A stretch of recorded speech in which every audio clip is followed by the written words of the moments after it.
O plano da salvação não somente nos trouxe a redenção, mas também a promessa da cura para o nosso corpo.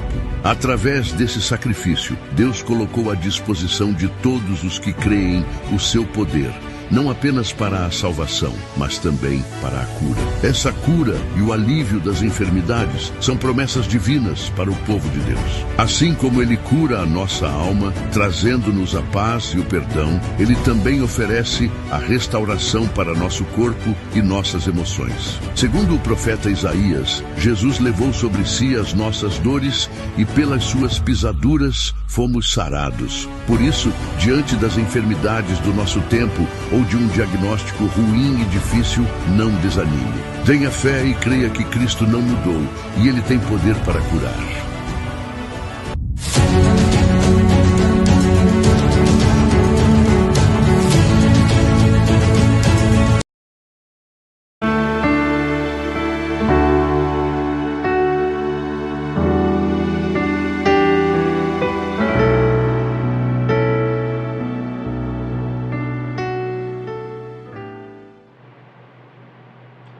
Meus irmãos, a paz do Senhor Jesus, Deus vos abençoe. Você que está chegando aqui no canal, seja bem-vindo. Se inscreva no canal, ative o sininho, as notificações, para que quando postarmos um conteúdo novo, você venha estar acompanhando conosco todo o material. Amados irmãos, hoje eu gostaria de fazer algo diferente. A postagem hoje é sobre a escola bíblica dominical, né? Nós estamos estudando nesse último trimestre de 2024 essa revista sobre as promessas de Deus, que é o título dela, né? E esse domingo em especial, a gente estudou sobre a lição que vem falar da promessa de cura divina. Jesus ainda cura nos dias de hoje, irmãos. E é muito interessante esta lição. Aprendemos muito. E vem trazer para nós, né, o texto de Isaías 53, verso 4, que vem falar que Jesus tomou sobre ele as nossas enfermidades e as nossas dores, né? Interessante que aqui enfermidades está no plural e dores está no plural. Quando Jesus ali na cruz nos salva do pecado, do jugo do pecado, Ele também nos dá condições de estarmos sarados de todas as dores. E nós andamos biblicamente, né, teologicamente, por essas evidências bíblicas da cura divina. Veja alguns exemplos que nós permeamos aqui. Primeira coisa, antes de eu até falarmos sobre isso, nesta lição nós caminhamos por 3 objetivos bem concisos, que diz, primeiramente, explicar a promessa de cura divina. Nós também compreendemos qual foi a origem de todas as doenças e as suas consequências. E por fim, nos conscientizamos que Cristo ainda cura nos dias de hoje, né? Veja que interessante. Nós temos aqui que o fato de que Jesus curou a mulher do fluxo de sangue, alguma das suas curas. Jesus curou o cego de Jericó. Jesus levantou a filha de Jairo, que foi dada inclusive como morta, né? Tudo isso por intermédio do poder do Espírito Santo, né? Irmãos, ele trabalha aqui a leitura bíblica em classe, esta lição, em Isaías 53, né? Verso do 1 ao 5, Mateus capítulo 8, do 14 ao 17, Tiago 5, do 14 e 15, os seus versos, né? O interessante, Isaías, nós sabemos que foi as suas enfermidades e dores, que o Senhor levou sobre ele. Mateus 8 fala da cura da sogra de Pedro, que estava com febre. Ela estava ali com febre, deitada na sua casa, né? E quando Jesus chega no recinto, toca-lhe a mão, a febre deixa ela se levanta e começa a servir os irmãos, né? E também fala que eles trouxeram muitos endemoniados. Jesus, com a sua palavra, expulsou os espíritos e curou os enfermos que lhe foram trazidos. E em Tiago capítulo 5 fala sobre a oração da fé. Está alguém entre vós doente? Chame os presbíteros da igreja, para que eles orem sobre a pessoa que está enferma, ungindo com azeite em nome do Senhor. E a salvação da fé salvará o doente, e o Senhor o levantará, e se houver cometido pecados, ser-lhe-ão perdoados. Veja, irmãos, que maravilha de Deus. Cristo ainda cura, e é uma promessa que Ele deu para nós, como eu disse no início, na cruz do Calvário, quando Jesus nos reconciliava com o Senhor, nos religava com o Senhor, Ele também ali nos salvava do jugo do pecado e também levou sobre Ele as nossas enfermidades e dores. Então o Senhor nos cura e nos quer sadios. Isso é muito importante para nós, é um motivo de grande alegria. A cura divina, irmãos, é um dos aspectos da salvação que foi feito ali na cruz do Calvário, né? Veja que interessante sobre o cumprimento profético do mistério de Jesus. Jesus, ele vem pregando, né, o evangelho. A palavra evangelho significa boas novas. Jesus estava pregando, mas ao mesmo tempo ele auxiliava, curando os enfermos, manifestando o poder de Deus, né? Então isso é visto no ministério do Senhor Jesus. Então, além do plano de salvação que ele veio fazer, ele veio também nos aliviar de todas as enfermidades e dores. Outra coisa que nós também podemos compreender, a igreja primitiva, a igreja de Atos, que estava ali se iniciando, ela tinha uma fé muito grande no poder de Deus, que ele curava os enfermos. E estes sinais, eles acompanhavam toda a parte de pregação onde a igreja estava sendo implantada. Esses sinais, eles acompanhavam. Então a igreja de Atos cria na cura, pelos próprios ensinamentos de Jesus, que lhe foram ensinados, né, porque isso está registrado nos evangelhos, inúmeras provas de curas. Aqui eu já citei algumas delas. Também pelos exemplos de cura que eles estavam vendo por intermédio dos apóstolos. Pelo ministério dos apóstolos, eles também continuavam crendo que o quê? O que começou com Jesus foi ainda acompanhando os apóstolos, ou seja, sinais, prodígios e maravilhas, além da pregação do evangelho. E eles também criam, né, na autoridade de Jesus e viam em Jesus o próprio Deus encarnado. Isso é muito importante, irmãos. Também vimos nessa lição a origem do pecado, a origem, né, das doenças e suas consequências, que foi o que? O pecado original. Lá em Gênesis capítulo número 3, quando aconteceu, né, o pecado original, a desobediência, né, entrou ali a corrupção no mundo. Isso é descrito em Romanos capítulo número 5, irmãos, que vem falar que o pecado trouxe a corrupção no mundo, porque as pessoas, os homens mudaram, e trouxe a corrupção também no corpo de cada um de nós, porque através disso veio as doenças, e através das doenças também a morte. E temos também visto as consequências das doenças, entre elas sofrimento, dor, separação de Deus, destruição da vida, né? Infelizmente veio muita coisa ruim, meus irmãos, por conta da consequência das doenças. O tempo de vida do ser humano, ele foi decaindo. No início da Bíblia vemos ali pessoas, Adão viveu 930 anos, pessoas vivendo ali, né, numa longevidade muito grande.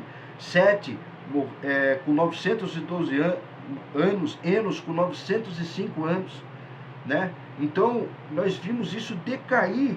Deus até inclusive demarcou o limite da vida humana até os 120 anos, né? Então, irmãos, veja, ainda nós vemos a vida humana decaindo. Tem pessoas que vivem até os 70, até os 80, né? Até Salmo de número 90, verso 10, fala que a duração da nossa vida é de 70 anos. E se alguns, pela sua robustez, chegam a 80 anos, o melhor deles é câncer e enfado. Tudo por conta da consequência do pecado, né? Temos também a proliferação de doenças que nós vimos. Infelizmente temos a doença de ordem física, que vem aí as cardíacas, diabetes, o câncer, dentre outras, que acabam ceifando a vidas, até mesmo de crentes, né, cristãos. E temos as doenças de ordem mental, temos o Alzheimer, a depressão, que gera muitas vezes até o suicídio, temos os transtornos e temos também até as demências, né? Tudo isso acontece, pode acontecer também com cristãos, pessoas que têm fé em Jesus, né? E isso vem até interessante aqui trazer para os irmãos, que nós temos a promessa da cura divina.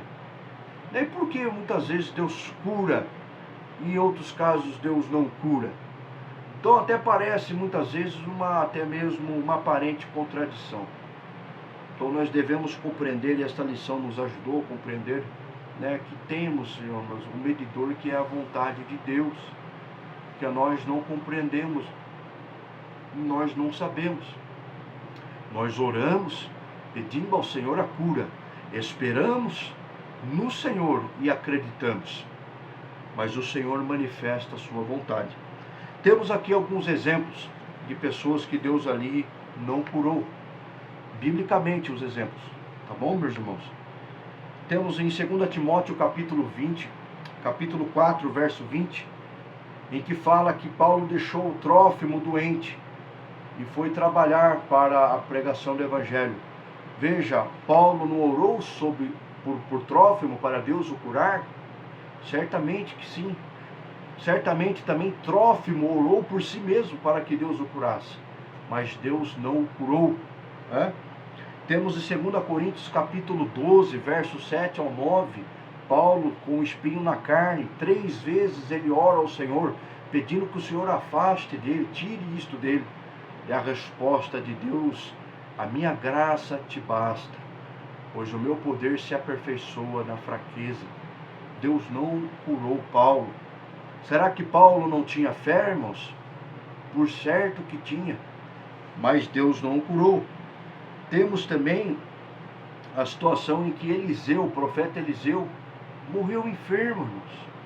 Um homem de Deus que trabalhou muito para Deus, inclusive até ali na hora da sua morte estava profetizando, fazendo o seu ofício, e Deus não o curou. Será que Eliseu não orou por sua cura? Certamente orou, mas Deus assim não o curou. A vontade de Deus, a qual nós não entendemos, irmãos, né? Temos aqui alguns textos sobre a vontade de Deus. Veja que interessante. Em Mateus capítulo 26, verso 39, Jesus no Getsêmani fala para o Senhor numa oração que o Senhor afaste este cálice dele, mas todavia seja feita a tua vontade e não a minha. Veja, irmãos, Jesus, se possível, ele estava pedindo que o que ele estava para enfrentar, que ele não viesse a enfrentar, mas todavia fosse cumprida a vontade de Deus.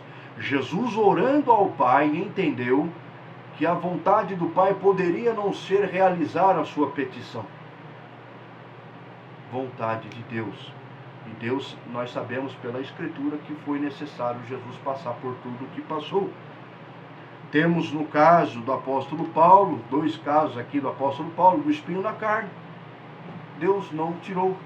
A vontade de Deus era que a graça dele tivesse sido derramada e que ele caminhasse com aquela dificuldade, mas sendo sempre ali capacitado pela graça do Senhor. Em Atos capítulo 16, verso 6, o Espírito Santo impediu Paulo de pregar na Ásia. O Espírito Santo, irmãos, nós cremos e sabemos que é o próprio Deus. Deus impediu Paulo de pregar na Ásia. Mas o Evangelho, a vontade de Deus não era pregar o Evangelho aos gentios? Sim, Paulo estava vivo, Paulo estava pronto. Ele queria ir, o desejo estava nele, mas o Senhor falou: ali você não prega. Vontade de Deus.